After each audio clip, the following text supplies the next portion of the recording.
Hello friends, welcome to my channel subjective matters. And आज अपन discuss करेंगे IPC का सेक्शन 30 जो वैल्यूएबल सिक्योरिटी को बताता है मूल्यवान प्रतिभूति।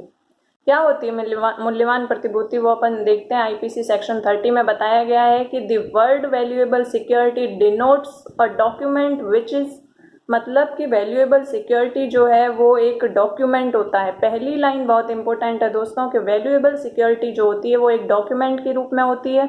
डॉक्यूमेंट अपन सेक्शन 29 में पढ़ चुके हैं। तो अब अपन आगे बढ़ते हैं कि एक ऐसा डॉक्यूमेंट जो किसी व्यक्ति का कोई लीगल राइट क्रिएट करता है, उसको एक्सटेंड करता है या उसको ट्रांसफर करता है या फिर उसको जो है वो रेस्ट्रिक्टेड करता है या एक्सटिंग्विश करता है या उसको रिलीज करता है।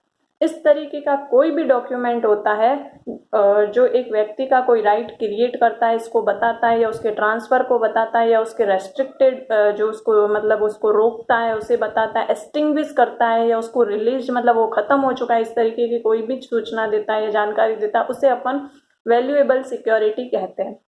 वैल्यूएबल सिक्योरिटी में दो बातें और शामिल है कि कोई भी ऐसा डॉक्यूमेंट जो किसी व्यक्ति के संबंध में ये बताता है कि ये पर्सन यहाँ पर लीगल लाइबिलिटी के अंदर है, या ये बताता है कि कोई भी व्यक्ति जो है वो यहाँ पर किसी भी तरीके का लीगल राइट नहीं रखता है। तो इस तरीके की बात बताने वाला जो भी डॉक्यूमेंट होता है उसे अपन कहते हैं वैल्यूएबल सिक्योरिटी।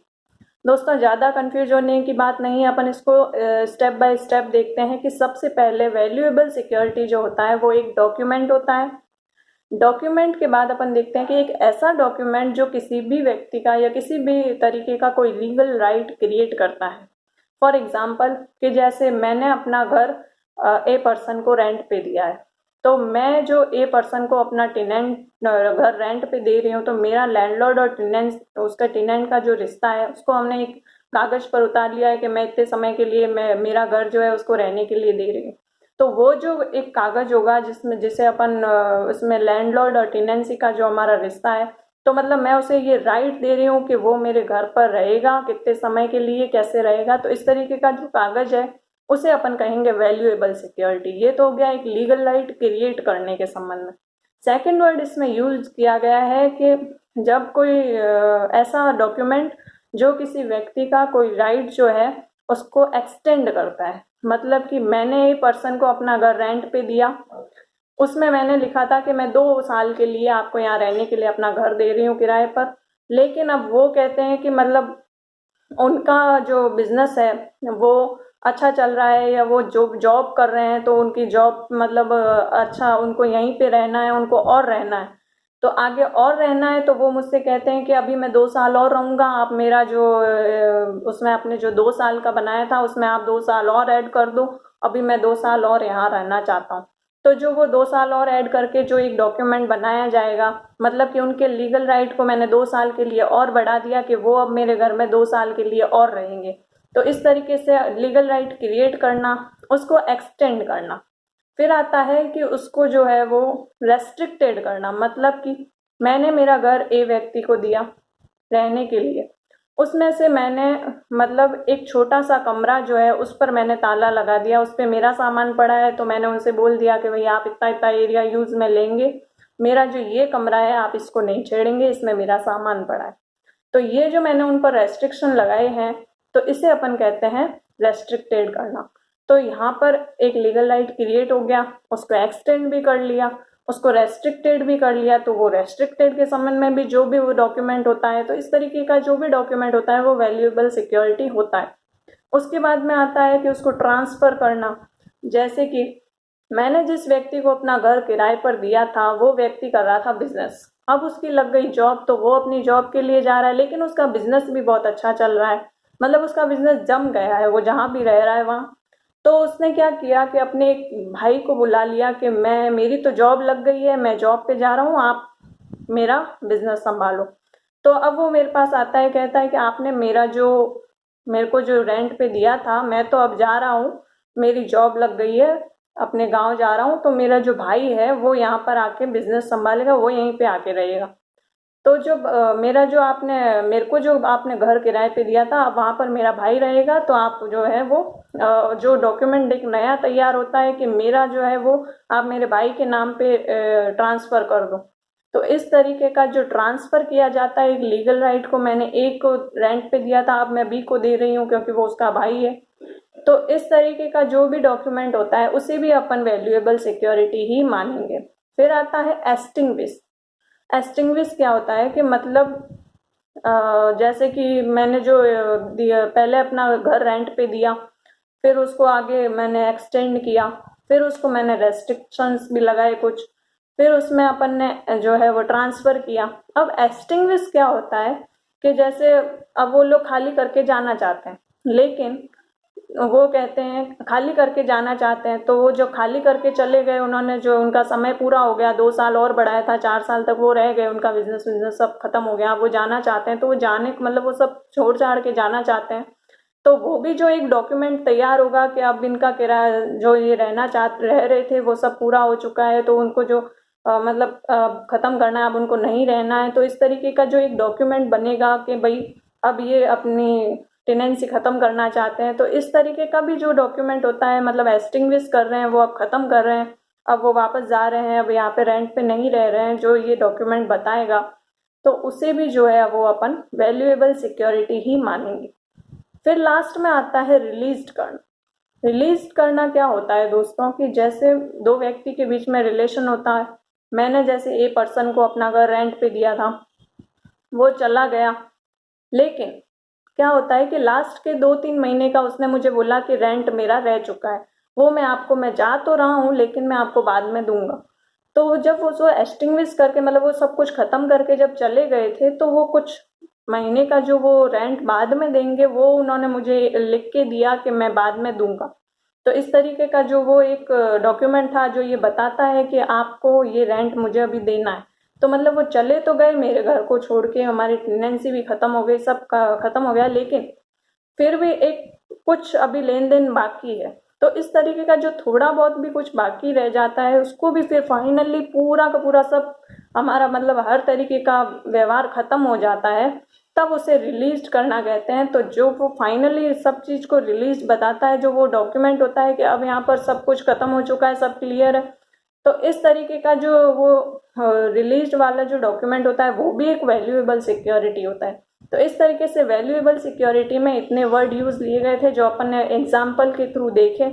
फिर लास्ट में 2 बातें ये बताई गई है कि जो कोई डॉक्यूमेंट होता है वो ये बताता है कि एक व्यक्ति यहाँ पर लीगल लाइबिलिटी में है, मतलब कि मैंने मेरे फ्रेंड से कुछ रुपए लिए उधार, मैंने उसे बोला मैं तुझे 6 महीने में वापस कर दूंगा, तो वो जो उसने मुझसे लिखित में ले लिया कि मैं तुझे 6 महीने में वापस रुपए दूंगा, तो मुझे लिखित में दे दे।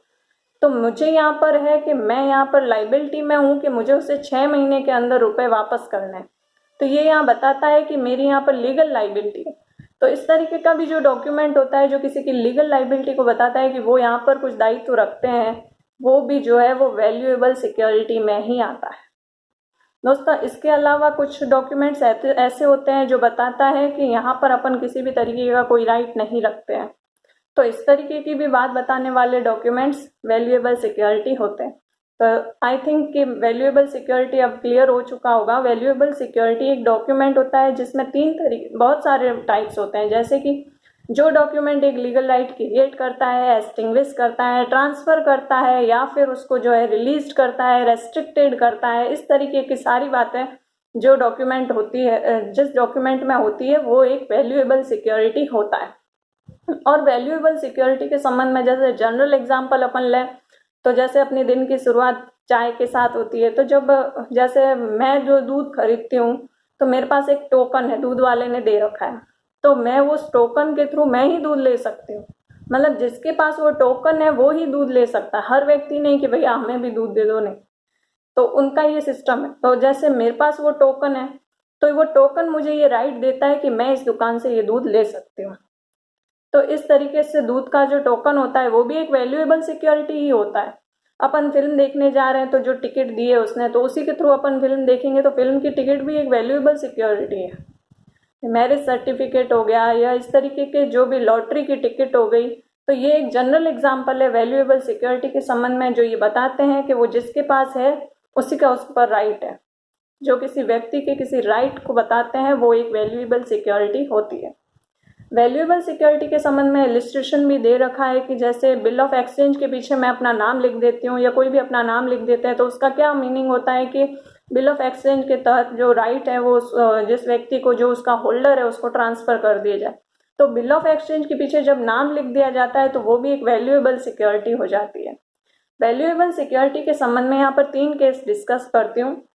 जैसे पहला केस जो है वो है गोविंद प्रसाद वर्सेस स्टेट का जो केस है वो ये बताता है कि वैल्यूएबल सिक्योरिटी में प्रतिलिपि, मतलब कि जो फोटोकॉपी होती है वो एक वैल्यूएबल सिक्योरिटी नहीं होती। मतलब कि किराएनामा अपन ने देखा वैल्यूएबल सिक्योरिटी है कि ए पर्सन बी को अपना घर किराए पर दे रहा है, उसको जो भी एक पर्चा तैयार किया जाता है वो एक वैल्यूएबल सिक्योरिटी, लेकिन उसका फोटोकॉपी वैल्यूएबल सिक्योरिटी नहीं होता है दोस्तों। ये केस इसमें बताया गया है गोविंद प्रसाद वर्सेस स्टेट के केस में कि वैल्यूएबल सिक्योरिटी में फोटोकॉपी नहीं आता है। ईश्वरलाल वर्सेस स्टेट का केस, जैसे कि आयकर आदेश जो होते हैं, किसी भी तरीके के इस तरीके के जो आदेश होते हैं वो भी एक वैल्यूएबल सिक्योरिटी होता है। उसके अलावा एक केस और है जो बताता है डैनियल वर्सेस स्टेट का जो केस है वो पासपोर्ट को भी वैल्यूएबल सिक्योरिटी है, लेकिन पासपोर्ट की फोटोकॉपी वैल्यूएबल सिक्योरिटी नहीं है। जैसे मेरा पासपोर्ट है, उस पर मैं ही विदेश यात्रा कर सकती हूँ या एक हवाई यात्रा कर सकती हूँ, मेरे पासपोर्ट से कोई और व्यक्ति नहीं कर सकता। तो वो पासपोर्ट मुझे ये राइट देता है कि मैं इसके माध्यम से हवाई यात्रा कर सकती हूँ। तो इस तरीके से वो मेरे लिए एक वैल्यूएबल सिक्योरिटी है।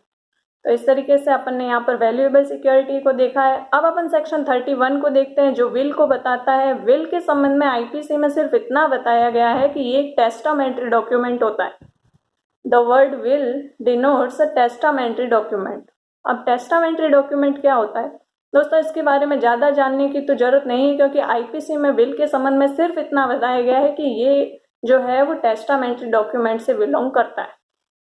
तो टेस्टामेंट्री डॉक्यूमेंट क्या होता है कि जब कोई व्यक्ति अपने मरने से पहले अपनी संपत्ति के संबंध में जो कुछ भी इच्छाएं लिखित रूप में लिखता है कि मैं अपनी संपत्ति फलाना व्यक्ति को देना चाहता हूँ या मैं अपनी संपत्ति का कुछ भाग इस व्यक्ति को देना चाहता हूँ, इसके नाम करना चाहता हूँ। तो इस तरीके की जब कोई व्यक्ति मरने से पहले अपना जो इच्छा है अपनी संपत्ति के संबंध में लिखित रूप में लिखता है उसे अपन टेस्टामेंट्री डॉक्यूमेंट कहते हैं। तो इसमें यह भी शामिल है कि वह व्यक्ति उसमें ये भी जिक्र कर सकता है कि मेरी संपत्ति का ये हिस्सा इस व्यक्ति को बिल्कुल नहीं दिया जाएगा। तो इस तरीके की बात भी जो है वो टेस्टामेंट्री डॉक्यूमेंट में ही आती है। इसके अलावा मैं विल के संबंध में बहुत थोड़ा बताती हूँ कि जैसे विल में जो है जो व्यक्ति विल बनाता है उसका नाम होता है, उसके फादर का नाम होता है और उसकी तारीख भी होती है, उसमें 2 गवाह भी होते हैं, उसमें साइन किए जाते हैं उसमें नीचे उसके। तो इस तरीके से एक विल तैयार होती है जिसमें कि उसकी संपत्ति का पूरा ब्यौरा होता है, वो अपनी संपत्ति है उसका क्या क्या भाग किस किस को देना चाहता है इसका भी पूरा वर्णन होता है। उसमें ये वर्णन भी होता है कि वो अपनी संपत्ति का भाग या कौन सा भाग किसको नहीं देना चाहता है, ये वर्णन भी होता है। लास्ट में उसमें 2 गवाहों के साइन भी होते हैं और उसके खुद के भी साइन होते हैं। इस तरीके से बहुत थोड़े में मैंने यहाँ बताया, क्योंकि आईपीसी में सिर्फ इतना बताया गया है कि विल जो है वो टेस्टामेंट्री डॉक्यूमेंट से बिलोंग करता है। तो दोस्तों अच्छा लगा हो तो please like share and subscribe जरूर करना।